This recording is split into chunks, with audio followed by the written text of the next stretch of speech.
J'appelle donc sur voilà, j'appelle Sébastien Maire, hein, délégué général de France Ville Durable. Donc un très très grand merci Sébastien, car nous savons que tu es très sollicité. Tu étais au Salon des maires nuit et jour ces derniers temps. Donc un très grand merci de venir témoigner à l'Efficacity Day, donc à la fois de ce qu'est France Ville Durable, de sa vision de la ville durable, et également des synergies possibles entre France Ville Durable et Efficacity. Je rappelle simplement que notre obsession à partir de 2022, c'est le déploiement pour avoir un impact, parce qu'il y a urgence, et nous pensons qu'une bonne coopération entre France Ville Durable et Efficacity peut aider à cette massification des bonnes pratiques. Merci Sébastien. Merci beaucoup. Bonjour à toutes et tous. Merci beaucoup, Monsieur le Président et Monsieur le Directeur Général, de votre invitation. Je suis ravi d'être avec vous aujourd'hui.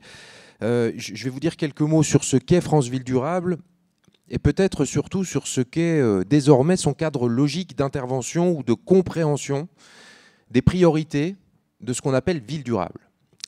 Notamment parce que l'association a réalisé ce travail il y a un peu plus d'1 an, d'essayer de remettre à plat cette expression, hein, durable, vol durable, enfin tout est durable aujourd'hui. Je sors du Salon des maires, en effet, où je pense qu'il n'y avait pas un seul stand qui n'avait pas l'adjectif durable à côté de ce qu'il proposait.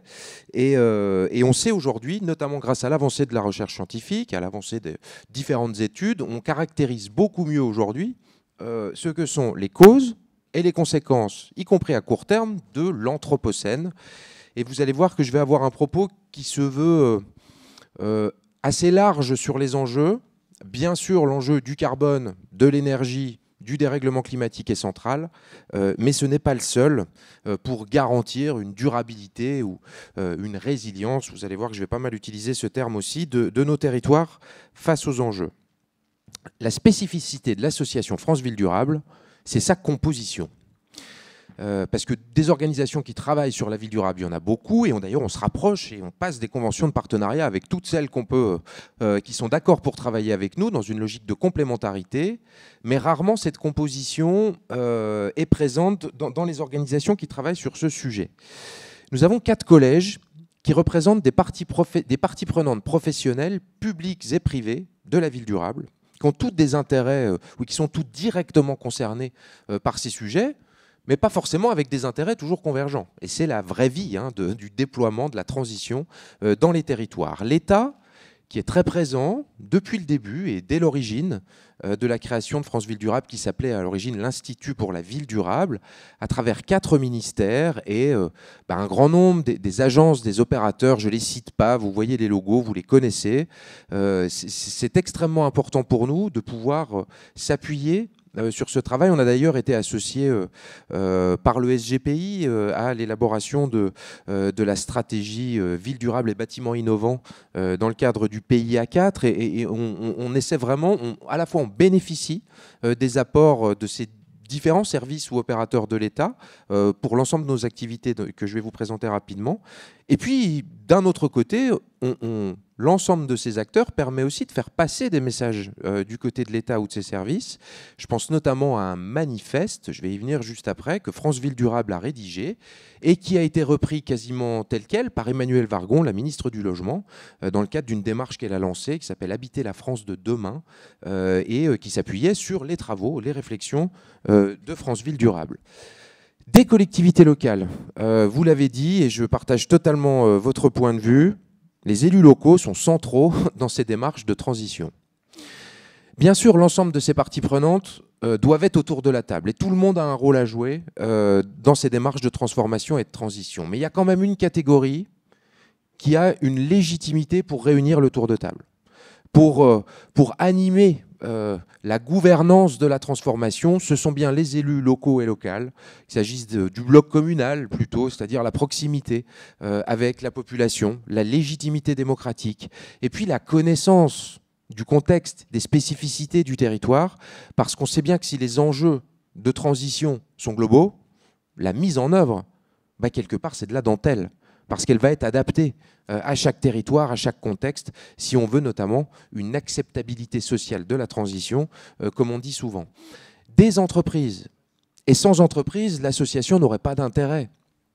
Vous voyez un certain nombre de logos, là encore, des grands comptes historiques de la ville durable, mais aussi des entreprises plus petites et notamment des nouvelles catégories d'entreprises qui viennent taper à la porte de l'association et qui nous ont rejoints récemment en disant France Ville Durable et l'Institut pour la ville durable, au début, c'était une vision de la ville durable qui était quand même très tournée autour de l'acte de construire. Grosso modo, l'aménagement, la construction, les matériaux, les réseaux, etc. Mais aujourd'hui, dans une logique plus holistique, la ville durable, c'est bien plus que ça. Et par exemple, j'en cite juste deux, le groupe Vive qui nous a rejoint, qui est une holding qui regroupe les mutuelles des agents de la fonction publique, et qui est venu nous voir en disant « mais la santé est un enjeu majeur de durabilité des villes. Certes, la crise sanitaire dont on n'est pas encore sorti a aidé à cette prise de conscience. Et puis, une deuxième catégorie, c'est une interprofession. Je ne sais pas si on voit le logo, là, c'est peut-être pas à jour. C'est l'interprofession Valor, qui représente quand même 52 000 entreprises, 15 milliards d'euros de chiffre d'affaires. C'est les métiers du végétal, au sens large. Le végétal d'ornement, mais aussi et surtout le végétal, la Fédération française du paysage, l'Union nationale des entreprises du paysage, les pépiniéristes, les horticulteurs, etc., qui viennent nous voir en disant jusqu'ici, nos métiers étaient considérés comme des métiers d'ouvriers de l'esthétique du paysage, mais aujourd'hui, nos métiers, ce sont des métiers d'adaptation des territoires au dérèglement climatique, de reconstitution du grand cycle de l'eau, de reconstitution des cycles géochimiques de l'azote et du phosphore, de régénération des sols, etc. etc. Et donc, on voit que ce mouvement général de la transition, il infuse toute la société, et tous les corps d'activité, tous les domaines de l'activité économique. Et bien sûr, la transition écologique des territoires, c'est d'abord et avant tout la transition de l'économie.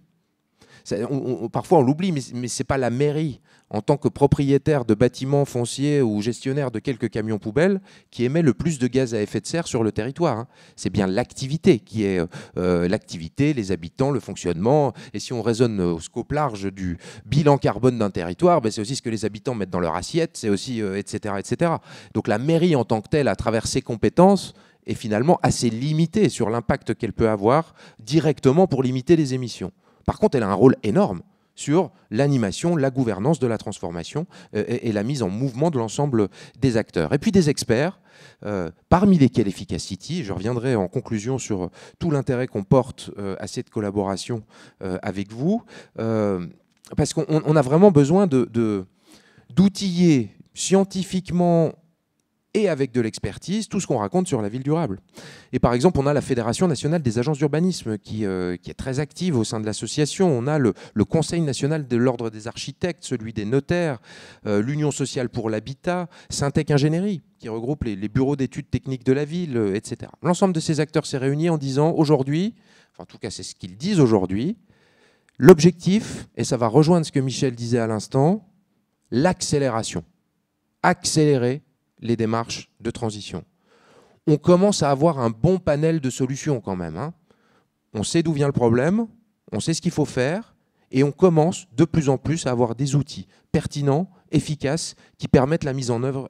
Donc maintenant, il faut y aller. Maintenant, il faut y aller. Et donc c'est le message notamment qu'on fait passer aux collectivités locales. On va intervenir dans les bureaux avec l'exécutif de la collectivité. On ne va pas discuter avec l'adjoint à l'environnement. Je suis un peu creux, j'y suis passé dans des vies précédentes, je connais, on discute bien avec l'exécutif dans son entièreté, et en particulier le ou la chef de l'exécutif politique et la direction générale. Parce que vous savez que dans les collectivités, ce couple est absolument fondamental et central, et on va faire des formations. Tout ce que je vais vous raconter là, on le raconte aussi aux élus, on le raconte aux services, et derrière, on leur présente des outils, des méthodes, des exemples de réalisation en leur disant allez-y, il faut y aller, il faut accélérer les démarches de transition. Le dernier rapport du GIEC parle de 10 ans pour une inversion assez forte des trajectoires en termes de gaz à effet de serre. L'association est présidée par Patrice Vergrit, donc par un élu local. C'est dans nos statuts. Le maire est président de la communauté urbaine de Dunkerque, donc un des territoires d'innovation qu'on a vu juste avant et qui est très actif sur tous ces sujets de la transition depuis pas mal de temps déjà, avant que ça devienne quelque chose d'obligatoire ou d'aussi généralisé que maintenant. Je ne vais pas détailler tout ce qu'on fait, mais la grande nouveauté de l'association aujourd'hui, c'est bien ce contact direct avec les décideurs et les décideuses sur les territoires. On n'est pas un think tank. Notre bureau nous dit régulièrement, on n'est pas un think tank, on est un do tank. Alors c'est des mots, c'est du wording, etc. Mais tout ce qu'on fait, tout ce qu'on produit, doit absolument être orienté vers l'action, la mise en œuvre, l'enclenchement, et pas uniquement la réflexion. Le manifeste dont je parlais tout à l'heure, qui a été repris par Emmanuel Wargon, il a érigé ces 4 piliers en objectif de ville durable ou de territoire durable aujourd'hui. Emmanuel Wargon a changé le dernier qu'elle a appelé productivité au lieu de créativité. Mais globalement, c'est cette même façon de penser. Je vais détailler rapidement pourquoi, chacun de ces titres, et ça illustrera quand même cette évolution forte des paradigmes depuis pas très longtemps, hein, depuis quelques années. Ça change, y compris les mots, les visions. Le terme même de développement durable, par exemple, vous savez qu'il est de plus en plus chahuté. Hein, parfois, on dit que c'est un oxymore. La question même du développement, elle entre parfois en contradiction avec cette logique de sobriété, etc., etc. Alors la sobriété, pourquoi ? Ça, c'est le texte qu'il y a dans notre manifeste. Je vous inviterai à aller le consulter. Je prends souvent cet exemple pour justifier de cet impératif de sobriété, qui d'ailleurs va nous rattraper. Hein. Soit la sobriété, on la planifie, on l'organise, soit de toute façon, on la subira dans quelques années. Le jour du dépassement, je pense que tout le monde connaît ici, le jour du dépassement, c'est quelque chose qui est grand public maintenant. Hein, cette année, c'est le 29 juillet. Au niveau mondial, le 29 juillet, les activités humaines ont utilisé plus de ressources que la planète n'est capable de les régénérer en un an. En 1970, c'était le 29 décembre quand même, c'est allé vite, hein. On est allé très vite dans la dégradation massive et des ressources disponibles et de notre environnement. Ça fait que 50 ans qu'on a, et ça a accompagné un développement, hein. C'est les conséquences de notre développement très rapide au nord, dans les pays du Nord. Et vous voyez que, enfin non, c'est pas là qu'on va le voir, mais c'est pas sur ce graphe-là, ça illustre aussi cette question de jour du dépassement, les questions de justice ou d'injustice internationale. C'est le 29 juillet, alors qu'on sort de la COP, justement, c'est pour ça que j'en parle. Le 29 juillet, c'est à l'échelle mondiale. En France, c'est le 7 mai, je crois. Au Qatar, c'est début février. Et en Indonésie, on est toujours fin décembre. On voit bien d'ailleurs le rapport entre l'utilisation, la surexploitation des ressources et les niveaux de développement. Donc un jour, il faudra peut-être se poser la question sur ce qu'est un développement soutenable. Hein, la logique de pourquoi je parlais de développement durable oxymore, c'est qu'un développement ne peut pas être en croissance exponentielle de manière infinie s'il est basé sur des ressources finies. Et il y a un jour, il faudra peut-être chercher l'équilibre plutôt que le développement pour toujours. Et ça, c'est un vrai changement de paradigme, un vrai changement de façon d'entrevoir l'avenir. D'où ça vient? Alors, désolé pour la mauvaise qualité. Le paradigme de l'économie néoclassique et classique aujourd'hui, il est toujours basé sur cette affirmation. Hein. Les business models ne comptent pas les externalités négatives. Et donc, tant qu'on est dans cette façon de voir la question des ressources, on peut se développer, effectivement, hein, ad vitam, puisqu'elles sont gratuites et inépuisables, ces ressources. Sauf qu'on sait maintenant, pertinemment, on ne le savait pas à l'époque, hein, effectivement, mais aujourd'hui on le sait, que ce n'est pas vrai, qu'elles ne sont pas inépuisables. Et donc il faudrait qu'on arrive à faire évoluer aussi nos paradigmes économiques. Y a une bonne façon de représenter ça, vous connaissez ça par cœur, je vais aller vite, hein, parce que j'imagine qu'ici les questions énergétiques, vous les connaissez très bien. C'est sur cette question exponentielle là, du développement et du coup de l'utilisation d'énergie qui accompagne tout développement, ce graphe est assez... symbolique quand même, hein, de cette fuite en avant. Et j'utilise souvent ce graphe pour dire que des visions qu'on a pu entendre pendant pas mal d'années, hein, et qui disaient que la ville durable ou zéro carbone de 2050, c'était la même vie qu'aujourd'hui, mais on va remplacer les énergies carbonées par des énergies renouvelables, vous voyez sur ce graphe qu'il faut donc remplacer à l'échelle mondiale en moins de 10 ans, hein, parce que c'est ça que nous dit le GIEC, ce qui est noir, rouge et jaune-orange, là, par le petit bleu qui est tout au-dessus. Hein. Ça ne tient pas. Ce n'est absolument pas possible, ni physiquement, ni matériellement. Alors, certes, il y a d'autres perspectives en termes de production d'énergie. Hein. L'hydrogène avance beaucoup, il y a eu des annonces récentes sur le nucléaire, etc. Mais aucune de ces technologies ne sera efficace dans les 10 ans qui viennent. Il faut bien qu'on l'ait en tête. Si on doit inverser les courbes dans les 10 ans, ce n'est pas en comptant sur le fait qu'on peut continuer à ajouter de la consommation énergétique, mais qu'elle sera verte et qu'elle sera produite de manière verte. Donc la sobriété, c'est radical, hein, ne pas faire, parfois, est plus efficace en matière de gaz à effet de serre que faire vert. Si on prend l'exemple de l'éclairage public, par exemple, c'est celui qui marche le mieux pour qualifier la sobriété par rapport à l'efficacité, par exemple, ou au verdissement. Eh bien, sur l'éclairage public, on connaît bien l'efficacité, c'est-à-dire on va remplacer les ampoules traditionnelles par des LED, on va mettre un système intelligent de gestion qui va éteindre au bon moment, etc. Et là, on est dans l'efficacité qui permet des économies. Le verdissement, ça va être, on a en plus une source d'énergie renouvelable qui permet d'alimenter l'éclairage public. La sobriété, c'est on coupe l'éclairage public la nuit quand on n'en a pas besoin, dans les endroits où on n'en a pas besoin. Voilà, économie directe, financière, économie en gaz à effet de serre, économie en consommation d'énergie. Souvent, j'utilise ce graphe pour montrer ce qu'est la vie zéro carbone de 2050. La vie zéro carbone de 2050, ce n'est pas un slogan militant, hein, c'est une obligation réglementaire. Hein, c'est la SNBC, on doit tous tendre vers ça. Donc si on prend le fonctionnement de notre économie d'aujourd'hui, appliqué à une vie zéro carbone. La vie zéro carbone en 2050, vous le savez, j'imagine ici, c'est un droit à émission de gaz à effet de serre de 2 tonnes par habitante et habitant à l'échelle de la planète, si on tient compte de la compensation naturelle des océans, des forêts, etc., etc. Mais c'est quoi 2 tonnes de carbone ? C'est 8000 km en voiture. C'est 35 mètres carrés chauffés au fioul. C'est moins d'un repas par jour avec de la viande de bœuf. C'est moins de 5 mètres carrés d'une construction neuve. Mais ce n'est pas cumulatif, hein. C'est l'un ou l'autre. C'est-à-dire que si vous décidez de manger du bœuf tous les jours, vous avez épuisé la totalité de vos droits à carbone, vous ne pouvez plus vous loger, vous vêtir, vous déplacer, vous chauffer, etc. Si vous construisez un logement neuf aujourd'hui, selon les procédés constructifs d'aujourd'hui, de 100 mètres carrés, vous avez épuisé vos droits à carbone pour les 20 ans qui suivent, vous ne pouvez plus vous loger, manger, vous chauffer, vous vêtir, etc., etc. C'est ça le gap entre la société d'aujourd'hui et la société bas carbone. Donc c'est certainement pas le verdissement de notre société d'aujourd'hui d'ultra-consommation. C'est un autre projet de société. Il faut accepter qu'un autre projet de société, y compris basé sur la sobriété, puisse être désirable et source d'amélioration de la qualité de vie. Il y a de multiples exemples que je n'aurai pas le temps de développer ici, qui montrent que sobriété peut tout à fait fonctionner avec une amélioration de la qualité de vie pour les habitantes et les habitants. L'autre élément fort sur cette question de sobriété, c'est que ce n'est pas que pour le carbone. C'est aussi pour les 8 autres limites planétaires qui ont été très bien caractérisées et qui conditionnent, elles aussi, l'habitabilité de la planète pour Sapiens à échelle de l'entrée de ma fille de 10 ans dans le 3e âge ou le 4e âge. Donc c'est très bien ce qu'on fait en ce moment, le carbone, l'énergie, tout ça est au centre des préoccupations, enfin.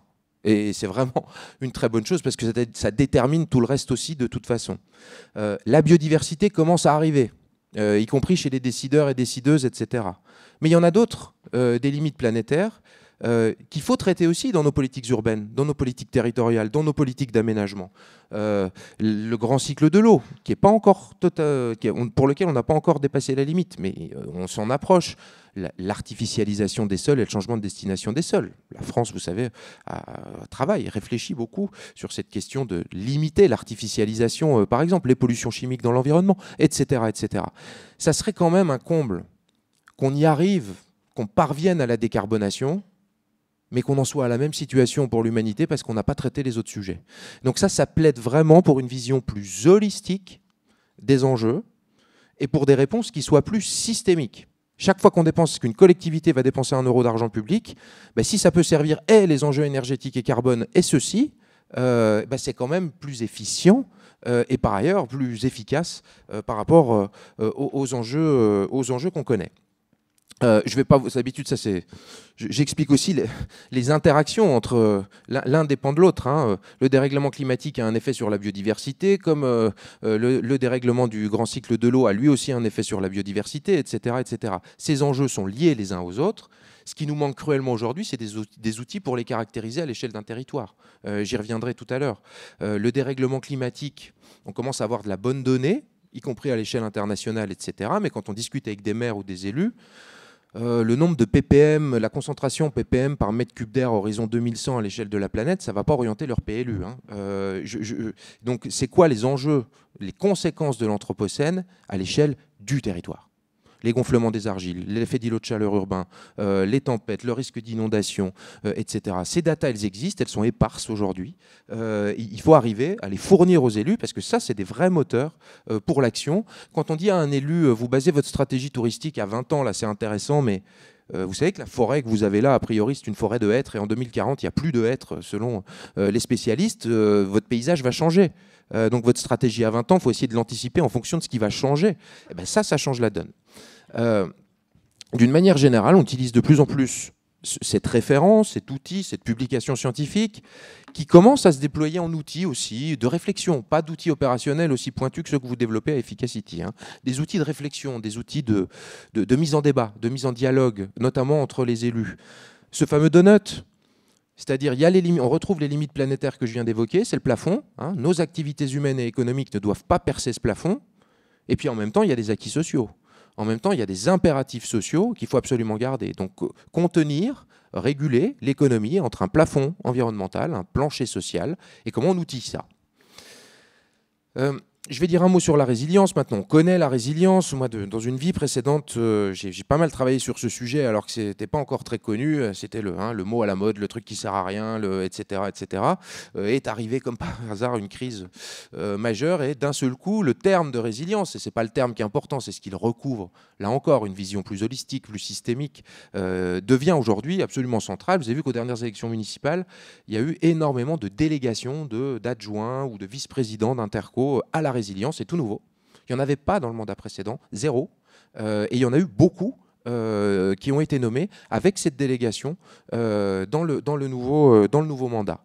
Je vais aller assez vite. En gros, c'est pas que la résilience, c'est pas de la gestion des risques ou de la gestion de crise. Hein. C'est bien plus large que ça. La résilience, c'est aussi un outil de transformation des territoires et d'évolution. Et surtout, c'est une vision large des enjeux. Là encore, pas que le climat, mais l'ensemble des enjeux auxquels les territoires vont pouvoir être confrontés dans les années à venir. C'est à la fois... Alors, je fais une publication, là, il y a un ouvrage sur la résilience qui vient d'être publié par Bouygues Construction, et je crois qu'il est sorti aujourd'hui.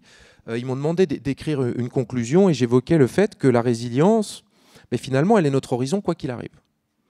Elle est notre horizon si on ne parvient pas à engager la transition nécessaire, et notamment la décarbonation, parce qu'on sait qu'on aura une multiplication des événements majeurs, climatiques, etc., les migrations, etc., etc., et qu'il faudra bien qu'on adapte nos systèmes, nos fonctionnements pour faire face à ces aléas qui vont augmenter en fréquence, en intensité, etc.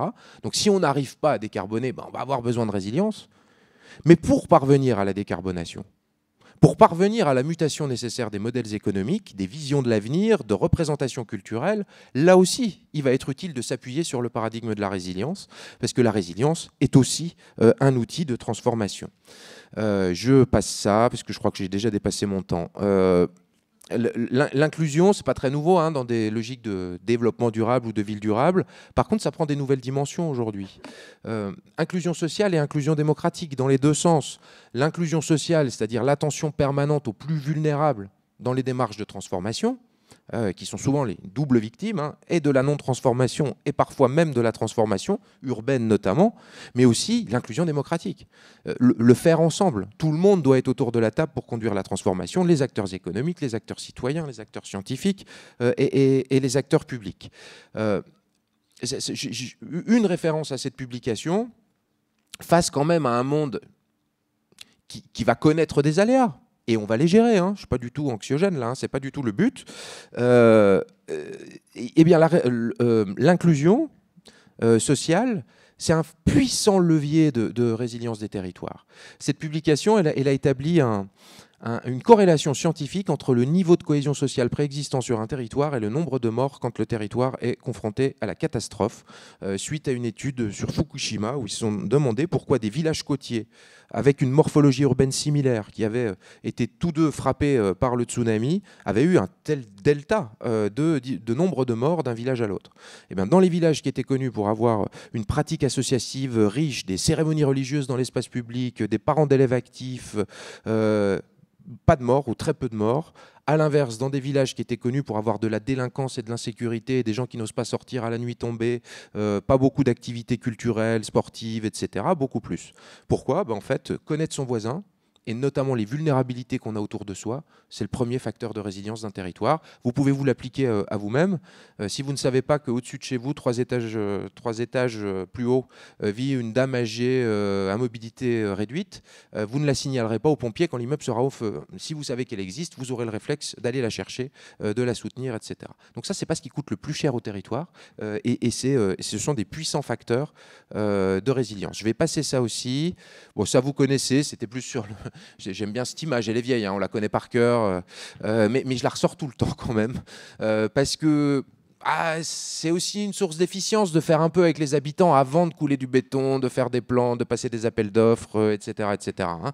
On a tout intérêt à impliquer donc, toutes les logiques d'urbanisme tactique qui sont bien développées et qui nous permettent de tester quand même des solutions avant de couler le béton et de recouler après parce que finalement ça fonctionne différemment.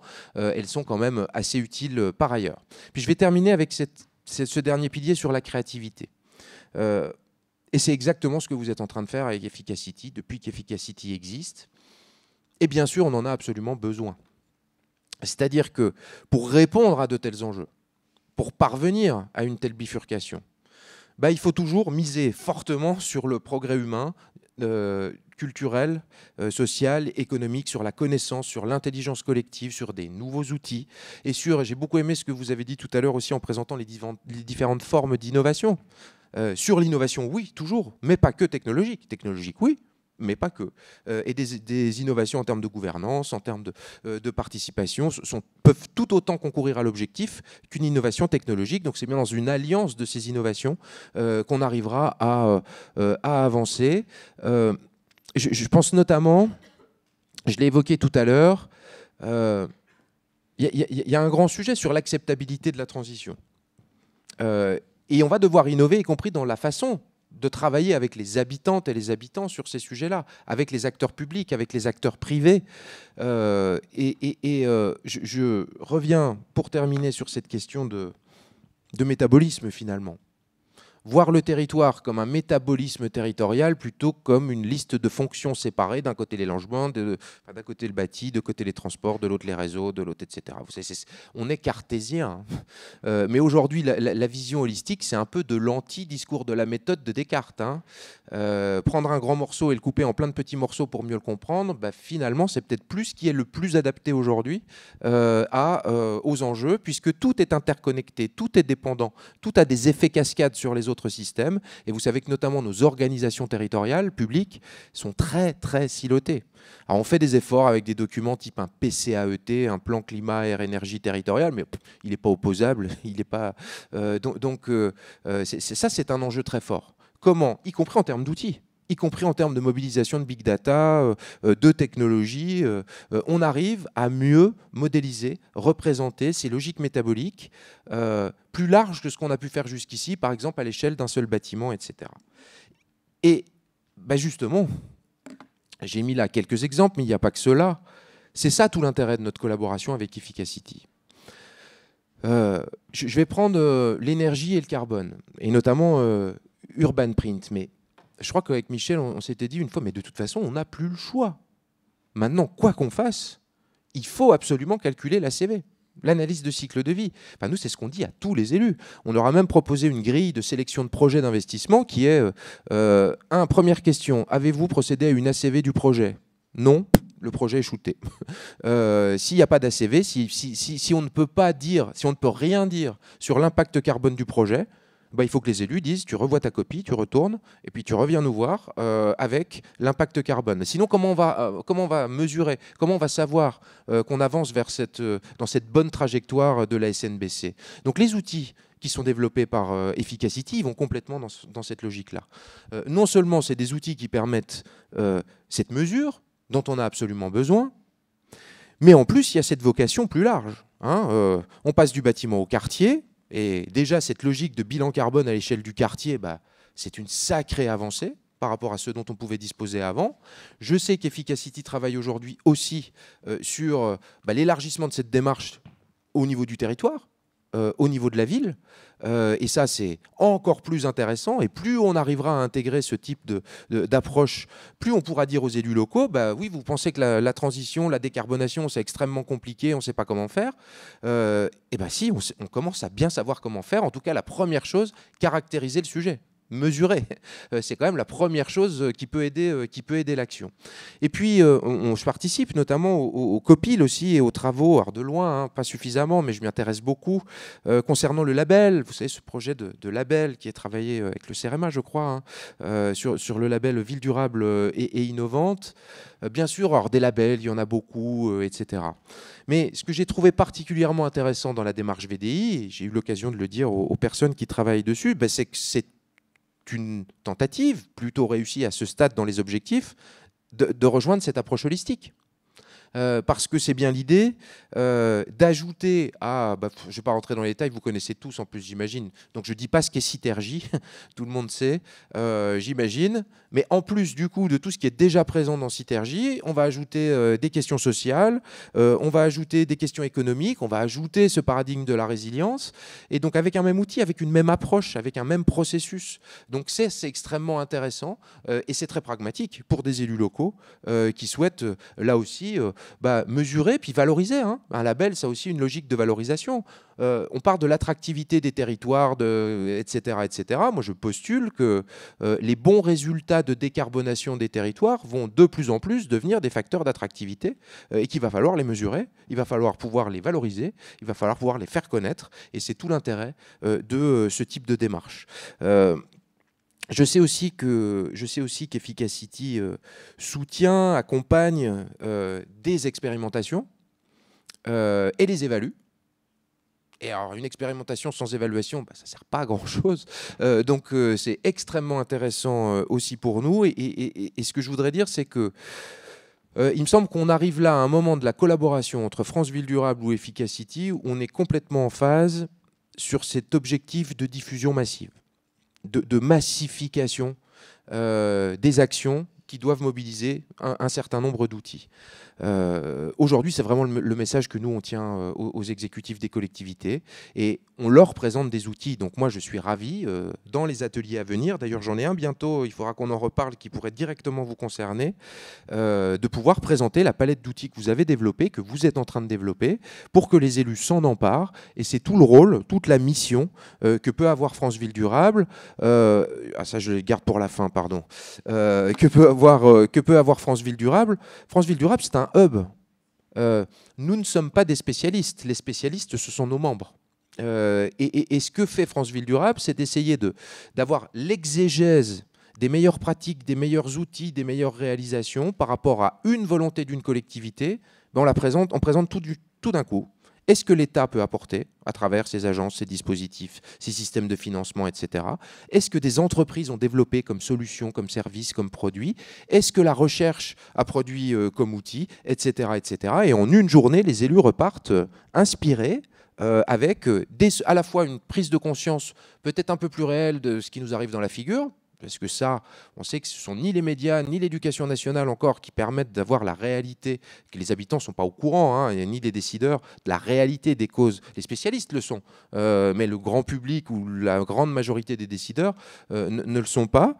Et donc, on forme les élus à ces enjeux, et puis derrière, on leur dit, mais rassurez-vous, il y a des solutions, il y a des outils, il y a des méthodes, allez-y. Maintenant, il n'y a plus qu'à, comme on dit. Je termine simplement en disant qu'on a un enjeu aussi collectif de redéfinition d'un futur désirable. Je sais pas, il y a différentes générations qui sont dans cette salle, mais on va dire ma génération a grandi en étant persuadée que l'avenir serait fait de voitures volantes, de robots partout, etc., etc. Que forcément, on ne pensait pas limite planétaire, on ne pensait pas manque de disponibilité de l'énergie, etc., etc. On sait aujourd'hui que ça va quand même être beaucoup plus compliqué. Est-ce qu'on continue à entretenir ça quand on discute avec nos enfants de l'avenir, par exemple? Qu'est-ce qu'on dit à nos enfants sur ce qu'est une vision positive, désirable de l'avenir? Notamment au niveau des villes. C'est quoi la ville de demain? C'est quoi la ville de 2050? Est-ce que c'est la ville dans l'espace de Jeff Bezos, hein, qui est, vous le savez, il travaille très sérieusement sur ce sujet, parce que lui, il a tourné totalement collapso, il a bien compris ce qui nous arrive dans la figure, et il dit que de toute façon, la seule solution, c'est de vivre quelques générations en orbite autour de la Terre et de redescendre une fois que le dur sera passé, et donc il dépense effectivement des milliards de dollars dans un projet réel de construction d'une ville dans l'espace. Rappelons qu'une seule entreprise comme Amazon a un bilan carbone équivalent à un pays comme le Portugal, hein, une seule entreprise, même bilan carbone qu'un pays tout entier, donc il sait de quoi il parle. Il y a aussi ce projet là, qui est sorti il n'y a pas très longtemps, là, une ville nouvelle en plein désert aux États-Unis, 400 milliards de dollars. Alors elle est présentée zéro carbone. Alors là, ça serait intéressant de faire un urban print, hein. Là, moi, j'aimerais bien qu'on m'explique comment, quand on part de zéro au milieu du désert et qu'on crée plein d'infrastructures, on peut se targuer d'être d'un zéro carbone. On peut peut-être être zéro carbone dans le fonctionnement de la ville, mais il faudra quand même rembourser la dette carbone des travaux, hein. Et ça, je pense qu'il faudra quelques siècles. Et malheureusement, on sait qu'on n'a plus le temps. Alors, je suis un peu caricatural, je le fais exprès, hein, vous avez compris. Il y a évidemment des entre-deux, hein, mais je vais être caricatural dans l'autre sens, avec un projet qu'on a sélectionné à France Ville Durable pour le compte du ministère de la Transition écologique, puisqu'on a sélectionné plus d'une centaine de démonstrateurs de villes durables à l'échelle du logement, du quartier et du bâtiment. L'écoquartier des Noé, Val-d'Oreuil, celui-ci, il coche toutes les cases du donut. C'est un écoquartier qui a été basé sur le concept de la frugalité, même pas de la sobriété, mais de la frugalité, qui fait de la densité en zone rurale, ce qui est assez rare, hein, on est en zone plutôt rurale, et il y a de la densité, il y a des immeubles. Et ce qui est très intéressant, c'est que, alors en ACV, tout a été, ils ont vraiment fait ça sérieusement, hein, en termes d'ACV, de calcul, etc., etc. Ils sont vraiment extrêmement vertueux. Par ailleurs, ça n'a pas coûté plus cher qu'un écoquartier traditionnel. Et enfin, 2 ans après la livraison, des enquêtes ont été réalisées auprès des habitants et qui sont absolument ravis, heureux de vivre dans ces bâtiments. Vous savez que ce n'est pas toujours le cas, hein, quand on fait des enquêtes après coup sur la qualité de vie, etc., y compris dans des écoquartiers tout neufs. Là, au moins, la case est cochée. En plus, ça répond à des logiques de bien-être, de bonne qualité de vie, de confort, tout en cochant toutes les cases de la durabilité telle que j'ai pu la définir juste avant. Ça, c'est pour dire que on peut rendre cet avenir différent désirable, positif et source d'amélioration de la qualité de vie. Il n'y a plus qu'à. Je crois que je m'arrête là. Je vous remercie beaucoup de votre attention.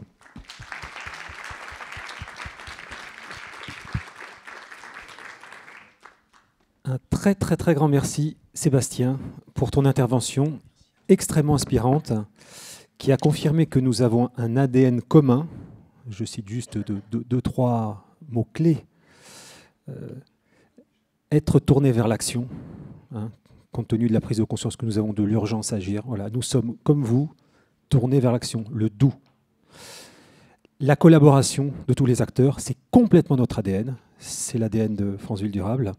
Et puis le dernier, c'est les collectivités sont au centre de tout, puisque notre sujet, c'est la transition écologique des villes, et il faut outiller ces acteurs pour qu'ils prennent les bonnes décisions basées sur la rigueur scientifique. Voilà. Et donc, compte tenu du fait qu'on a les mêmes ADN, nous sommes cousins en fait, et nous allons vraiment pouvoir travailler ensemble. Nous ne faisons pas le même métier, mais nous allons vraiment pouvoir travailler ensemble, gagnant-gagnant, pour massifier ces bonnes pratiques et avoir ensemble une contribution très significative voilà, à cette transformation profonde de notre société qui doit se faire rapidement. Et voilà, donc merci d'avance pour cette collaboration et encore merci de ton intervention aujourd'hui.